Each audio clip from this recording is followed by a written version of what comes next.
Welcome to the Eutaw Street Banter podcast. Welcome, everybody, to another episode here on the Eutaw Street Banter podcast. I'm Cody. With me, like always, is Elijah. What's up, man? How are you? Not too much. I'm doing good. Enjoying the nice weather. It's finally getting like spring. Don't know how long it's going to last for me because I know I was checking the weather and there's chances of winter mix this weekend, which is outrageous for how nice it's been. But we'll take it one day at a time. It's been pretty nice. That's crazy.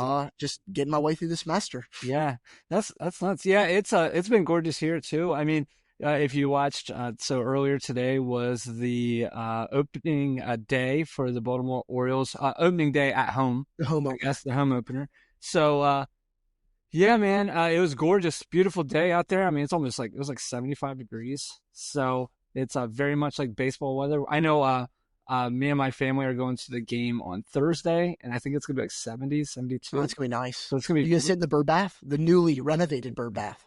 Absolutely not. No. Still too cold for that? Yeah, we're going to a 1:00 Thursday game.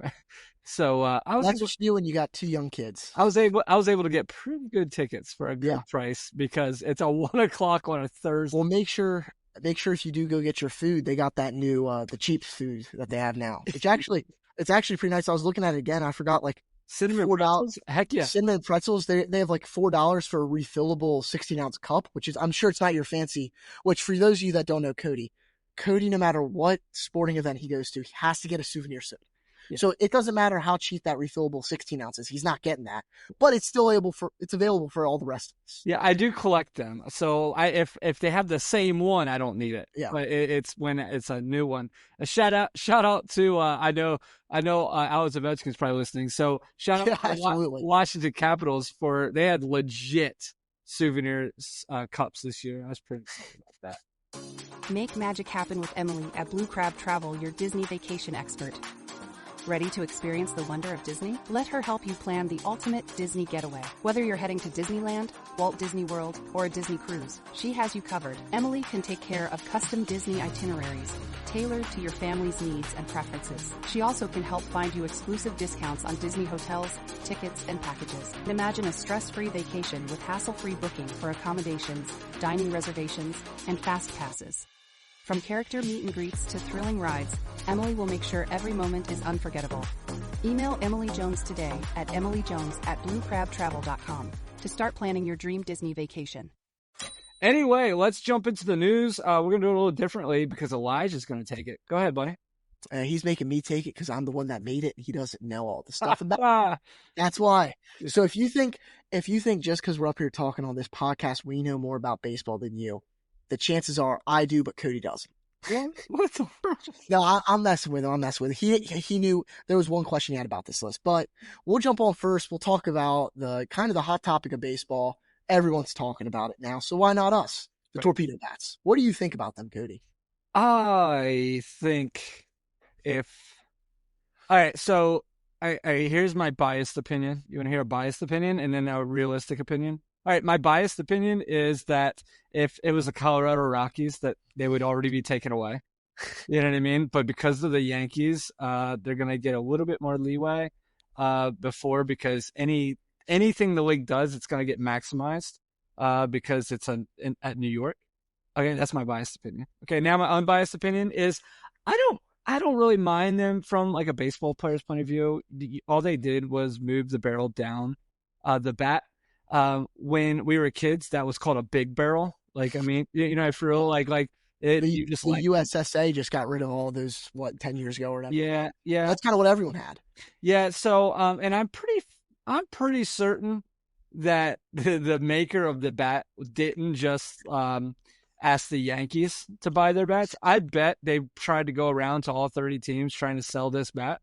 Well, they do. There are more than just the Yankees. I know Ryan Jeffers has it on the Twins. Okay. I forget I think Junior Caminero on the Rays has it. I believe Adley Rutschman's even using not as extreme as the one that you see like Jazz Chisholm using, but it's still a slightly bigger barrel in the middle.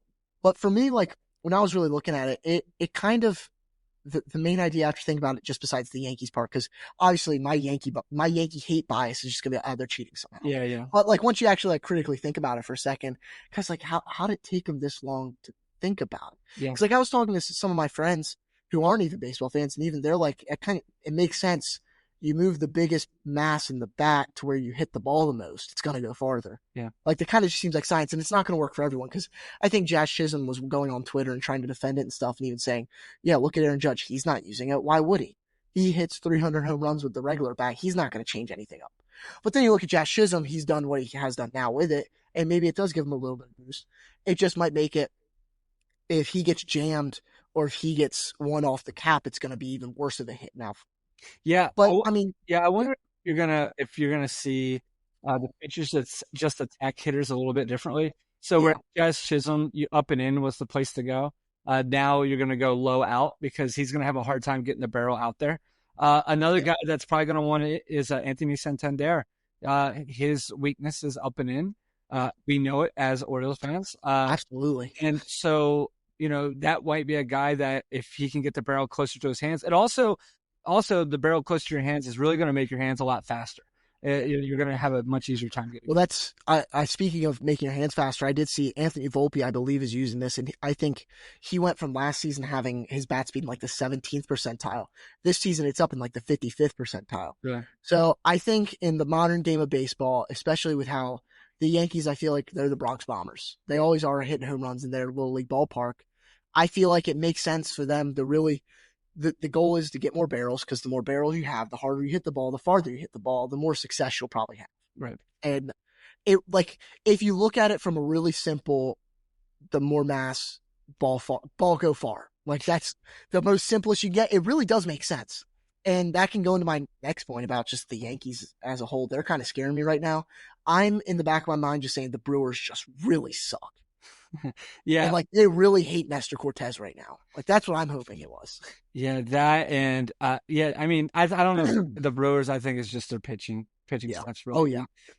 But I know another pitching stuff that looks kind of weak, so that makes me nervous. Oh no, it does make me nervous because I mean they putting up 3 home runs on 3 pitches to start the game is bad. Poor Nestor Cortez. I've never felt bad for him before, but I felt bad for him. Dude, think of Look at the last 2 months he's had playing professional baseball. The last two months of games, giving up a walk-off home run to Freddie Freeman in the World Series, and now giving up 3 back. Literally the first time you've pitched it since the World Series that you lost. Man, and doing that, I can't imagine what it's like. That confidence meter's low. Oh yeah.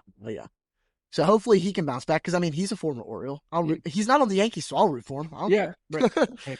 And then another pitcher that's not doing bad is Ryan Nelson, and this is one that Cody actually hadn't seen. I feel like it's not getting as much publicity as it should have been, but Ryan Nelson's a pitcher for the Diamondbacks, and they made a comeback the other day against the Cubs, and he actually had to come and bat because they were out of position players, and he got an RBI single and eventually came around to score in that inning, which I just think is awesome. I love it when pitchers hit. Absolutely. I mean, I think the biggest thing is it just shows that they're athletes, right? So, I mean, I love how everybody makes a huge deal about how, well, hold on. Ohtani's a freak. Okay, we'll see. But Ohtani argument just gone. So Ohtani's a freak. I get it. But people make such a big deal that, oh my God, can you believe he pitches and hits? And I'm like, yeah, because every single kid on earth does that. So now the difference is, can they do it on the big league level? And that's even like Ryan Nelson here. He might not be able to do it, on a regular, but pretty cool to kind of show off since, that there might be some kids that have never seen normal pitchers hit since it's been a few years since we've had the National League pitchers bat regularly. Yeah, I mean, my generation really is like the last time. I think your daughters aren't going to know what anything about that is, but I got to see the Bartolo Colon home run. I got to enjoy.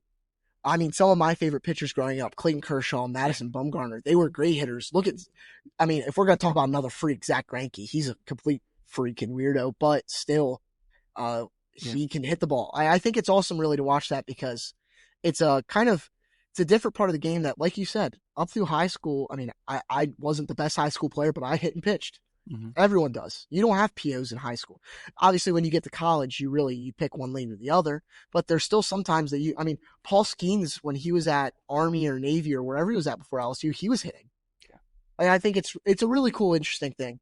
And then this next part, I want to personally send this message out to one person. Wilson Contreras. Did it taste like Big League Chew?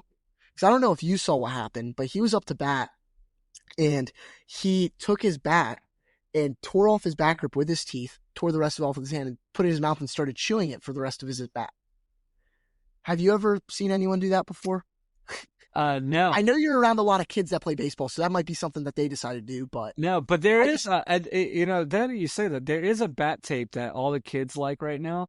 Is it flavored? It is. But really? It's not like taste flavor. It smells. So like these kids, it's weird. Okay, be prepared, guys. So they're gonna they walk up to you and they go, "Hey, can you smell my hand?" And I'm like, I'd rather not. I'd rather not smell your hand. And they're like, it smells like cotton candy or raspberry or whatever. Yeah, and it's a new bat grip. Yeah, interesting. They have bat tape and they have pine tar. They have the pine tar that smells like. I didn't know. I think that's what would have made me make it to the majors. And then another thing that happened over the weekend is the Marlins are good. I mean, I know I have friends that aren't super into baseball, but they're decent. They're like, what are some of the bad teams this year? Like, if you had to put money on who's going to lose a lot of games, what would I do? Well, I know for me, the three teams I always say, the Rockies, the Marlins, and the White Sox. And maybe I'm wrong, because the White Sox started off pretty good too. The Marlins had 3 walk-off wins this past week. Yeah. And the first one was actually by a familiar face. I don't know if you remember. Kyle Stowers walked it off. I love that. I thought that was great. He deserves it. I hope he has great success there with the Marlins. But I just think it's kind of crazy how bad a team can be and still do that good, because I'm going to segue into this my next segment too. Well, not my next point. I just have Pirates equal bad. And I'm sorry, for some reason, if you're a Pirates fan and you're listening to this, we don't ever talk about the Pirates, but it's because they're bad. They're bad. That's really all I can say. They got Paul Skeens and they got O'Neal Cruz, but that's about it. Yeah. Their bullpen is awful. I mean, 3 walk-offs in a series. Daniel Bard had given up 2 of them. The first one was to Kyle Stowers. The last game of the series, walk-off on a wild pitch. It's just bad. I feel bad for Pirates fans. Yeah, and their biggest thing is they were just hoping that a few of those guys would kind of click. You know what I mean? Yeah. Like, Brian Hayes still hasn't. No. They did Pittsburgh did the Acuna thing. They finally paid a prospect, and they paid him early, and they paid him a lot. But he's not Acuna. You know what I mean? It didn't click. You feel bad, man, because Paul Skeens, the Jones pitcher, what's his first name? Jared Jones. Yeah. And then they got Bubba Chandler coming up. What a baseball name, Bubba Chandler. Yeah, they got starting pitching. If it's just crazy. It's just crazy. Absolutely. And then this actually happened Monday afternoon. Came out that Jurickson Profar of the Braves is going to be suspended for 80 games and will not be able to play in the playoffs this season because he was caught on steroids. Sure. And I tried to read up. I'm not nearly smart enough on steroids. My steroid knowledge really goes back to like the 6th grade. I think I wrote a paper on steroids. For some reason, I wrote about like Barry Bonds. Yeah. I don't know, but that's as far as my extensive knowledge on it goes. I believe it was the same steroid that Manny Ramirez actually got caught on. Yeah, actually, it's like a cover-up steroid, is it not? It is. Because it's whatever steroid they were taking, it was to boost their testosterone, and this was to try to like cover that up, and he got caught. And I have his statement that he pulled up, which I just find it funny because I don't know, I get denying it, but you've already been caught. Just like be a man kind of and just like own it. Like he said, this is especially painful for me because anyone who knows me and has seen me play knows I'm deeply passionate about the game. There's nothing I love more than competing with my teammates and being a fan. It says I would never do anything knowingly to cheat. I've been tested my entire career and never tested positive. I would never willingly take a banned substance. So, is he trying to pull the Tatis, my doctor gave it to me for ringworm thing? I don't even know. But I think at this point, you're going to get caught if you do it. I think it's almost virtually impossible to not get caught. Yeah, absolutely. Absolutely. And then one thing that just came over while we're doing our podcast, The Red Sox agreed to terms with Garrett Crochet for 6 years, $170 million. So yeah. So Okay. Well, let's do live betting here then. shoo. Over under 1.5 seasons before his Tommy John. Oh, I'm going under. I got real quick. Yeah. Well. They're the Red Sox. I don't care. Oh, I'm sorry. I don't root for injury, but when it's gonna happen at some point. Like Yeah. unless he becomes a reliever for the playoffs or something like that, they make it. Speaking of the Red Sox, though, someone's been doing awful. shoo. Awful. Yeah, you got. Yeah, I mean, yeah, and what a bad time to do awful, since you're trying to tell everybody that you're better than the guy they just got. Right? For real, yeah. I mean, Rafael Devers in 19 at bats this season, 0 hits, 0 home runs, 0 runs, a 0 batting average, a 0 slug. He's got 4 walks and 15 strikeouts. Out of how many at bats? 19. Oh my gosh! He's struck out. He's had 8 at bats, 8 plate appearances this season where he has not struck out. So if you're going to the game on to the Orioles game, was it on Wednesday? Are they off Wednesday or are they off Tuesday? I think they're off Tuesday and they play Wednesday. Okay. If you're going to the Orioles game on Wednesday, he's going to go 4 for 4 with 2 home runs. He's going to hit them both on the. I'm just kidding. No, I'm going to be honest. Today, on Monday when I was watching the game, with Povich pitching, I was just like, "Yep, this is when he breaks out." Yeah. But no, and that's what I mean. It's a struggle for me. I got Tristan Casas on my fantasy team, and he's been benched for Carlos Santana because he's doing all. They're the top half. I think they're top 4 in their lineups, batting a collective like 150. Yeah. Their best hitter in the top 4 of their lineup was Rob Refsnyder, which. By the way, when I was watching the game, nothing shocks you like hearing Rob Refsnyder was batting cleanup for the Boston Red Sox. But you know what? He did good today. He was one of their best batters this game. But that's besides the point. All right, I have a question for you before Okay. before you go into trivia. I want to ask you a trivia question, as long as you don't have the standings. I don't have the standings pulled up. Okay, so as of it's 10:00 on Monday night that we're doing this podcast. It's hopefully, as long as the world lets everything happen correctly, hopefully that you're going to be listening to this podcast on Tuesday or Wednesday. So, but as of Monday night, was it March 30th, right? Yeah, March 31st. March 31st at 10 p.m.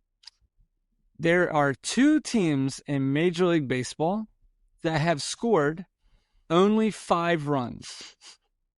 Okay? Only 5 runs. 5? And through the first 3 games. Okay. 5 runs completely. It almost sounds like the Orioles playoffs, but it's not. Yeah. All right. Okay, let me do this. There's 3 teams that haven't scored more than 6. Okay. So there's 3. Yes. Who are they? So I know the one team is the Twins. Right? Okay, let me look. Okay, there's 4 then. Okay. I didn't say. Yeah, that's what I was going to say, because I was talking to you before how the Twins have been outscored 28-6 so far. Okay. I'm going to go the Angels. I know they've struggled this year. They've been outscored by 10-5. They've only scored 5 runs. That's bad. Let's go Rockies. The Rockies have scored 9. So 9. Okay. There's going to be like one shocker on here. There is a shocker. There's a shocker. Tigers. I don't know. The Tigers are 12. Okay. Go ahead and tell me. Yep. So the AL East, the Astros are 2-1. They've scored 6 runs. Wow. They've had 5 runs against them. Pitching has been pretty. So the Mets are the other team then. The New York Mets are 1-2, signing the biggest free agent hitter on the market. They've scored 5 runs. They've given up 6. Wow. Meanwhile, let's look at the New York Yankees, who have scored 36 runs. Well, they did do 20 of those in one game. Yeah, you're right. The Baltimore Orioles have scored 32. Yeah, so, and we didn't score 20 in one game. And we did not. I will say, we're looking a little streaky here, because if we continue the way we're going to go 500. Half the games are scoring about 10 runs apiece. The other half, we can't get an offense going for nothing. Yeah. I mean, if you look at like just runs scored, because that's a nice thing to look at. I mean, the Dodgers have scored 30, and we're sitting at 30. They played what? 2 more games than us? 1 more game than us? They're 5-0. And no, we both played the same. Okay. So, but the Yankees have only played 3 games, so we played 2 more than them. right? Well, But yet again, scoring 20 in a game. I'll take it. The Brewers pitching must be awful. That's what I'm going to go with. yeah, for real, dude. Yeah, and I'll go into my trivia then, get through this. So this is the third straight season the Orioles have scored 10-plus runs on opening day. We scored 10 against the Red Sox in 2023, 11 last year against the Angels, 12 this year against the Blue Jays. That means next year we'll get 13. But we've tied an MLB record set by which two teams in which two spans of years? With three plus. You're not going to get this. I want to just say it. This is one of those ones that you'll be able to tell a friend in the future if you can remember this. Okay, what do we got? What are they at? So the 1994 through 1996 Brewers did this, and then the 1893 through 1895 Reds did that. I would never. I'm really surprised you didn't get the 1893 Reds. Yeah, I thought you had that one. I'm a big late 1800s Reds fan. Yeah. Yeah, I mean, yeah, for sure. Normally, my knowledge starts about like the Chicago Black Sox era, like that early 1900s. That's normally where I start. So it was a little bit out of my frame. Oh my gosh. So I believe though you're gonna run over. Heck yeah, man! I've played so far. Hey, here we go. If you were with us last season, you'll kind of know what we're doing here. I'm gonna run really quick over the box scores of the past games since we've been last been on. My goodness, and we'll see how we do. All right, so opening day of Major League Baseball was last Thursday. The Orioles played the Blue Jays in Toronto.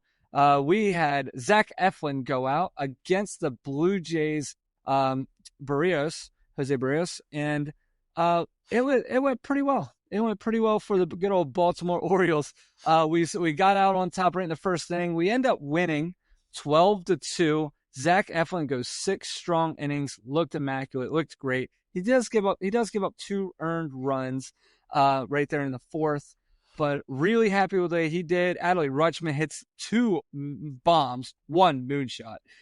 O'Neill keeps his streak alive at 6 consecutive opening day home runs. Mullins hits a home run. Westberg hits a home run.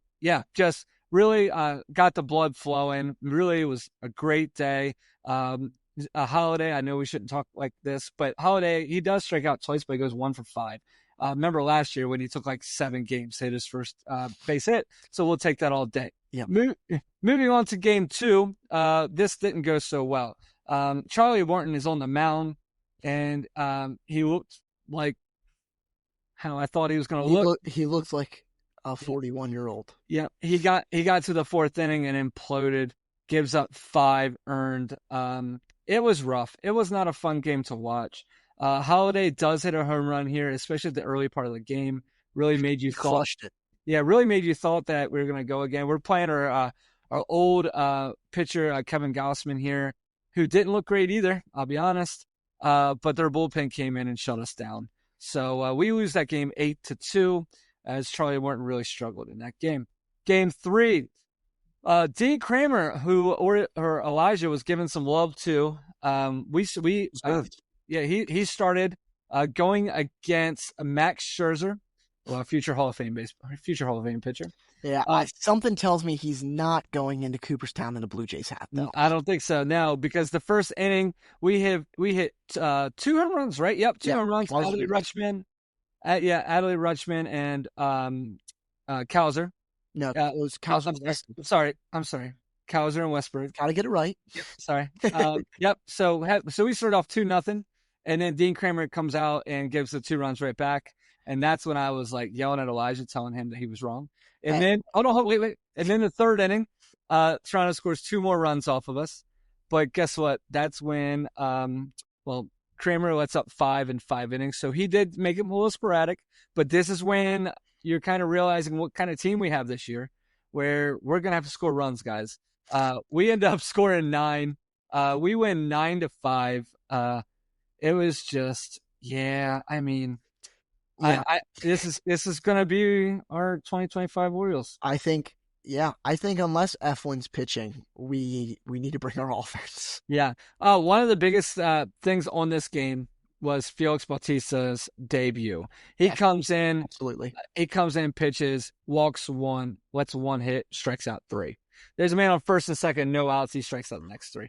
Pretty impressive. Does great. So we'll take that all day. Moving on to the season finale, the one we were trying to win to go up 3-2 in the series. Our very our other old pitcher, Sagano, is starting. He's the guy that we just signed from Japan. Is going up against Chris Bassett. Chris Bassett looked like who Max Scherzer used to be because he was good. Bassett comes in, third, sixth inning, strikes out 7. And to talk about the offense first, the frustration here was if you watch the game, we had runners in scoring position every stinking inning. It felt like June through September last season.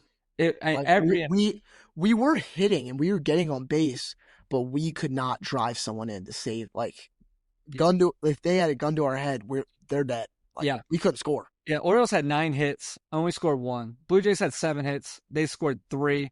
Sugano goes 4, gives up 2 earned. I'm listening to it on the radio, working on baseball fields outside. He gives up 4. Then you hear they come back from commercial. He's hurt. I'm like, of course he's hurt. He's like, why wouldn't he? Now he's 35. He's 35. I will say, my man, I think he needs to talk to our conditioning coaches and some of our dietitians, and he needs to figure out how to keep him. He was sweating, and he was in a 65-degree dome. I don't know if he can deal with 95 humid Baltimore heat. Yeah. If I want to give some love to somebody, Brian Baker goes an inning and 2/3, gives up 1 hit and strikes out 4. He really saved the bullpen. Him and Bowman really saved the bullpen. They both went inning and 2/3. So they really helped us out there rather than us using just a crazy amount of people. And then getting to today's game, what a fun day. It was Orioles opening day at Camden Yards. The Orioles hosted the Boston Red Sox. And we had Cade Povich on the mound who came out to Slim Shady. Cade Povich, if you're listening to this podcast, which you're not, but if you are, as a huge Eminem fan, if you're going to come out to some Shady, I need a little bit more than 2 runs in the second, 1 in the third. I need you to shut down, right? Yeah, you got. I think either that or bleach the hair. Oh, shave it and bleach it. If he bleaches the hair, he might not give up a hit for the rest of the season. I think if he shaves and bleaches hair, he genuinely would look like Eminem. Yeah, and I think that's a very quick path to getting him out to throw a first pitch and then concert mid-game. Yeah, he fell into the same thing that the rest of the Orioles pitching other than Eflin has fell into. He goes 4 innings and a third, gives up 5 hits, 3 earned, 2 walks, 8 strikeouts. He worked around quite a bit. I mean, If you watch this game, I thought he was going to give up way more than 3 earned. I think he definitely minimized the damage a lot. That's why he came out so early, because he was at almost 100 pitches, because I think he was up close to 50 too. Yeah, and so that was a little frustrating in my opinion. Is just, I mean, trying to look at his pitch count here. I can't find. Oh, there it is. 94 pitches, 59 strikes. Yeah, a lot of balls. Yeah, he went up against Sean Newcomb for the Red Sox, who went 4 innings, 8 hits, 4 earned. Really thought this was going to be a blowout at first, since the Orioles came up with 4 earned in the first inning. We do hold it together. 8-5 is the final. I have a little bit of an issue with this game, Elisha. What's your issue? My issue is, why the heck are we bringing in the overused closer that we used, a day and a half later? We used him 2 days ago, and did you see the score of the game that we brought him in? Yeah. And it's very similar to today's score. You want to know why? I think it's because Brandon Hyde knows he's not ready. Yeah, And if you looked at him today, he's not ready. Yeah. It scares me. It does scare me a lot, but I think these are valuable reps that he needs. And he came in with, he gave up 2 runs, 3 runs, or whatever he gave up today. 2. And I think that's okay. That's why he came in with the lead. Now, you're giving me a 1-run game, I'm going to be sweating bullets. Yeah. I'm not going to be, I need another good 2-3 saves before I'm confident in him again. But I just think he needs to get his command back. Yet again, he hasn't been thrown on a mound for more than 2 months. Yeah. I'll tell you who's been strong, man. I'll tell you who's been strong. Aiken looks good. He came in today again, 2 strikeouts. Our bullpen was amazing today. Yeah. They really were, other than Bautista, Yeah. which I don't know if you guys you see it too, but anytime a closer comes in and it's not a closing situation, they seem to let up a few runs, which is okay. I think it's almost like closers, like hardcore closers like him, Clase, really like your big time closers. It's almost like they need the adrenaline of that like end of game, really close run situation just to like go. Yeah. And I think that's what makes them good. They thrive in that. And I think if it's not quite that, they do struggle. Yeah, I agree. So, but, just kind of looking over some things from the past week. So, Tyler O'Neill, our recent signing, is batting a .571 batting average. He has 1 home run, 5 RBIs. Really looking like a great signing right now, huh? Jordan Westbrook batting a .412 with 3 home runs in 4 games with 3 RBIs. So maybe, not. If I want to say anything about his production, maybe hit a home run when other people are on base. That'd be great, I guess. But yeah, beggars can't be choosers. Ryan O'Hearn's doing great, batting at .400. Urias batting at .400. Cedric Mullins, probably our top hitter right now, 2 home runs, 10 RBIs, batting at .350. So even Jackson Holiday, he has 19 at bats with 6 hits. So doing great. The biggest thing Jackson Holiday just needs to focus on right now is he has 8 strikeouts in 19 at bats. Obviously, that kind of sounds bad until you look at Rafael Devers on the Red Sox, who's an established hitter. Yes. So there's that. The biggest thing I want to harp on right now is our starting pitching. Yeah. Zach Eflin goes 6 innings. Dean Kramer tried to go 6. He went 5 1/3. Cade Povich could only get through 4 1/3. Yeah. Sugano only 4. Charlie 3 1/3.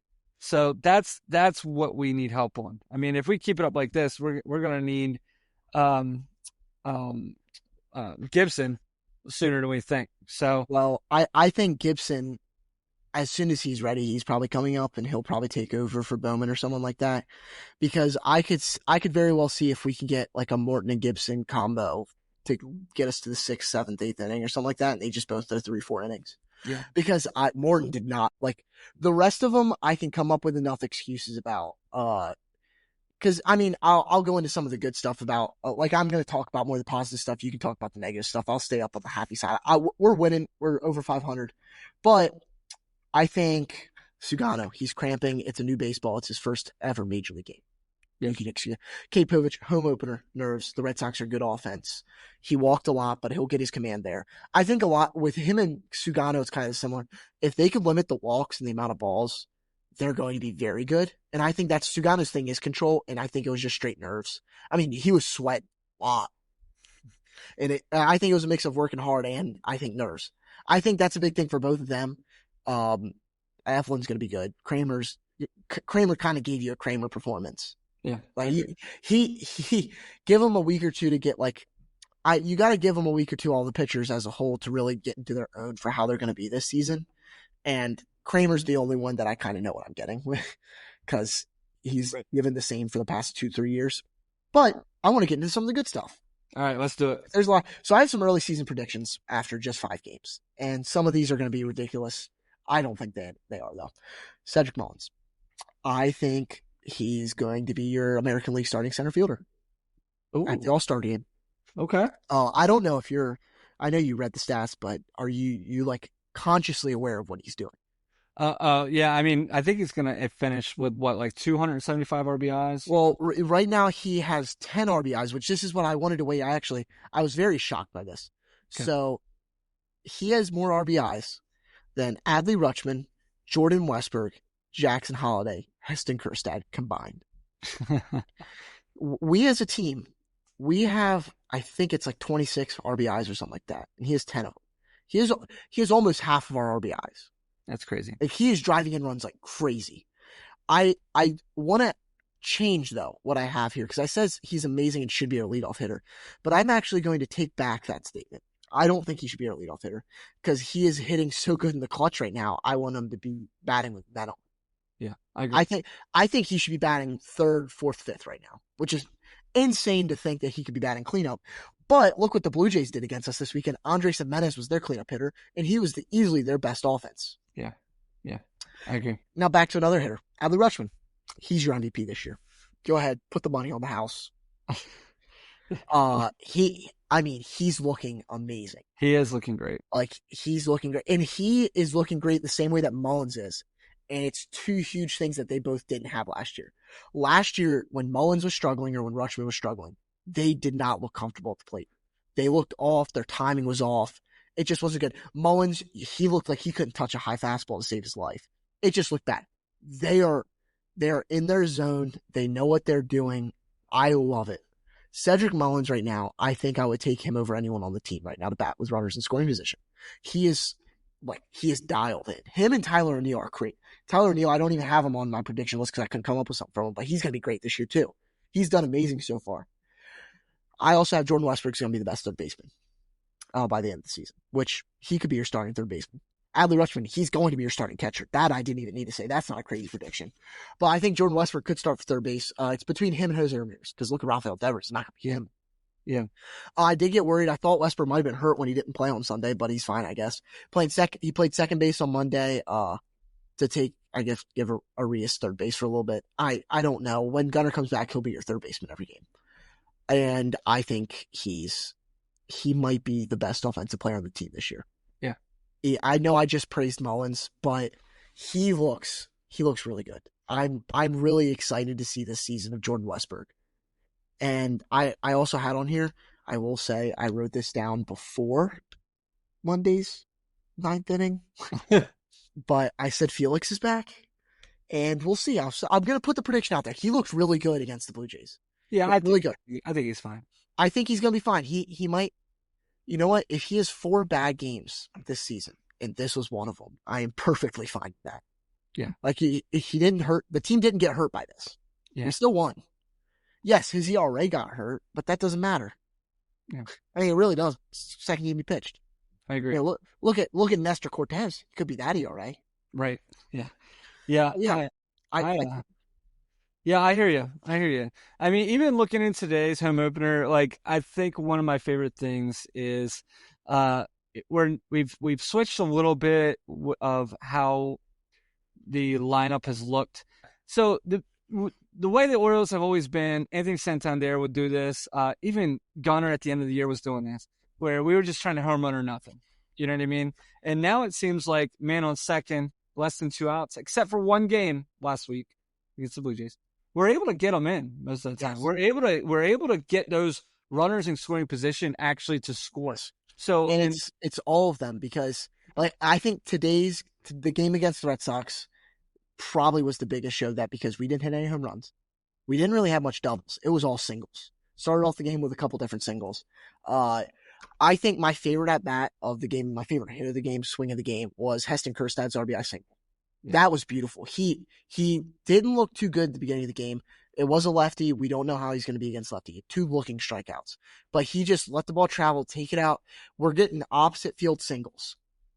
Like when I say Mullins is comfortable, Rutschman's comfortable. They look so in their zone and in whatever their strategy is and whatever this approach is coming to the season, I love it. Yeah, absolutely. It's better baseball. You know who else looks comfortable? Who? Gunnar Henderson and a Norfolk Tide jersey. You know, like good God. Gunner's down there. He's still younger than probably half the guys on that team. I don't know if you saw the stats. Obviously, one of the guys is up, which I was going to talk about him in a second, but Dylan Carlson's up now. But him, Gunnar, and Mayo put up some insane stats for like the past 3 games or something like that against the Durham Bulls. Like, could you imagine being an opposing pitcher for a AAA team that just got called up to AAA? You're feeling good. You just got promoted. You're not no top prospect, but you're a grinder. And you go look who you're playing. You go look at the roster. Gunnar Henderson, Kobe Mayo, Dylan Carlson, Samuel Basayo, et cetera, et cetera. Like, God, this is a major league team. Yeah. Yeah, I agree. Yeah, so, I mean, like I said, I'm hoping maybe he's back Thursday. If not... I mean, it's what? So it's retroactive to whenever we put him on. It's 10 days. It's Thursday. Thursday. I have a hard time believing he wouldn't be up by Thursday. Yeah, I mean if he's playing in games right now, maybe, I don't know. Maybe we give him, because I mean, Thursday, that's the last game against. Do they know that I'm coming? Because if they know that, they might do it. Yeah. That's true. But Thursday's the last game against Boston. Maybe you see him just hit the road and start the series in Kansas City. Maybe. I don't know. So, And it could be a thing that maybe he starts on the bench for a game and gets like a pinch hit at bat. Who knows? Maybe. Some really, really, really, really, really, really, really bad news. We're running through this quick though. Okay. I don't want to be bad. Colton Cowser breaks his thumb on a ridiculous slide to first base. And I'm glad Ben McDonald tore into him on the broadcast. Yeah. I don't know if you were listening. Yeah. Ben McDonald was angry. And I knew it. I was very worried. He stayed in the game, but I knew it as soon as I saw that pinch hitter come in at the end of the game. Because you saw his face as soon as he dove in. He like, you could tell it hurt, whatever happened. Broke his thumb, out 6 to 8 weeks. Yeah. Albert Suarez, 15-day IL, mainly because he's getting old. But also, Oh, but in all seriousness, 15-day IL. He looked, he something was his command was off. Something was wrong. And I will give it to him. He knew something was off. I think we all did, and he still grinded to get out of it. Absolutely, he gave up a run or two, but I think it was really impressive. That was some grit there.